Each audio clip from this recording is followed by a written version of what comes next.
일단 저 화물차가 보이고요. 이제부터 만나볼 차량은 바로 음주 차량입니다. 고속도로에서 최고 시속 170km로 질주하다는 음주 차량이 있는데요. 그 화면부터 먼저 만나보겠습니다.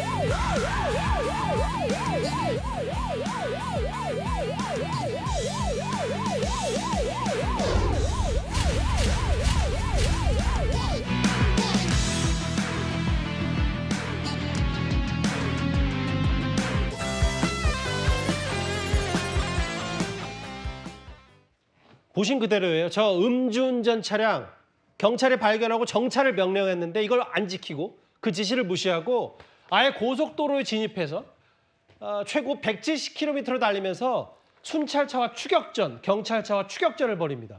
이 추격전이 이어진 게 거의 20km인데 허주연 변호사님, 음주 차량 저 고급 수용차, 수입차로 알고 있는데 170km까지 밟았어요? 아, 진짜 사실 저 같은 경우에는 고속도로에서 저렇게 밤 시간에 운전을 하면요. 110km 제한 속도라고 해도 그거 정도도 밟아도 굉장히 무섭습니다. 그런데 이 사건은 정말 최악의 상태를 요소들이 있었다는 생각이 들어요. 야간이었죠. 그렇죠. 심지어 호우경보가 내렸던 빗길이었습니다. 저 와이퍼 엄청 빨리 움직이는 저 호우주의보가 있었어요? 그렇습니다. 비가 오면은 20에서 30% 정도 감속을 해야 되는데 지금 140에서 170km로 그야말로 질주를 하는 상황이었다는 거예요. 거기다가 이 사람 면허 취소 수준의 만취 상태였고 고속도로였습니다. 이게 다 결합이 되어 있던 사건이기 때문에 자칫 여기서 사고가 났다고 하면 엄청난 사건으로 이어질 가능성이 있었는데도 불구하고 그나마 다행히 어떤 인명피해나 추가 사고 없이 경찰에 이 사람이 검거가 됐는데요. 지금 도로교통법 위반 면허 취소 수준의 만취 수준이기 때문에 음주운전죄로 당연히 처벌받을 것이고 이 과속에 대한 어떤 제재도 당연히 받게 될 것이지만 아무리 취했다고 하더라도 이 음주 측정에 불응하기 위해서 도주하는 방식으로 이런 방식을 선택했다는 것은 너무나 최악의 방법이었다는 생각이 듭니다. 저기 지금 보면 따라가는 속도, 경찰이 따라가는 속도가 엄청 빠르죠. 왜냐하면 170km로 밟아서 도망가고 있으니까. 근데 여기서 다른 사건과 그동안의 여타 비슷한 사례의 사건과는 달랐던 게 뭐냐면 이 화물차 기사입니다. 아까 보셨던 것처럼 진로를 딱 맞고 이 화물차 기사가 기지로 이거를 멈춰서면서 운전자를 잡았어요. 그런데 경찰이 물어봤어요.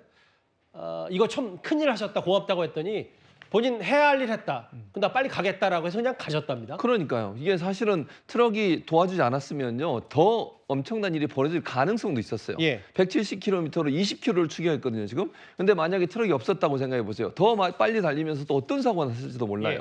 빗길이죠. 그다음에 저렇게 위험하게 달리는 사람 음주까지 한 상태에서 다른 차량과 부딪히거나 했으면 어쩔 뻔했습니까? 그러니까 뒤에서 트럭이 보니까 뒤에서 추격하는 소리가 들리는 거잖아요. 분명히 이거는 음주 차량을 추격하고 있구나라고 확신을 했고 뒤에 차량이 오는 것은 일단 속도를 줄이는 거예요. 앞에서 속도를 줄이다 보니까 추월을 못 하잖아요. 그리고 1차선은 경찰차가 있었던 거죠. 그러니까 음주를 하고 달리던 차량이 추월도 못하죠. 앞에는 트럭 있죠. 속도를 줄일 수밖에 없는 구조가 됐고 그래서 검거가 된 거예요. 그럼 보통 이런 일을 하면 경찰에서 감사장을 반드시 수여를 합니다. 포상도 하고. 근데 이 화물차 운전자 하는 말, 나는 그냥 할 일을 했을 뿐이다 라고 하면서 그냥 떠나버렸다는 거예요. 이걸 보면서 참 이분이 본인도 어쨌든 그 열심히 도와서 범인을 검거하는데 일익을 했음에도 불구하고 본인이 그냥 할 일을 했을 뿐이라고 가는 모습을 보니까 참 뒷모습이 멋지다 이런 생각이 들었습니다. 경찰과 시민의 완벽한 공조였습니다. 경찰도 덕분에 안전검거했다고 하는데 이분 성함이 염땡땡 이분이어서 염 선생님이라고 경찰이 알려줬어요. 대단합니다. 해야 할 일을 했을 뿐이다. 조용히 집으로 돌아가니 화물차 기사에게 박수를 보내겠습니다. 알겠습니다. 7위까지 짚어봤습니다.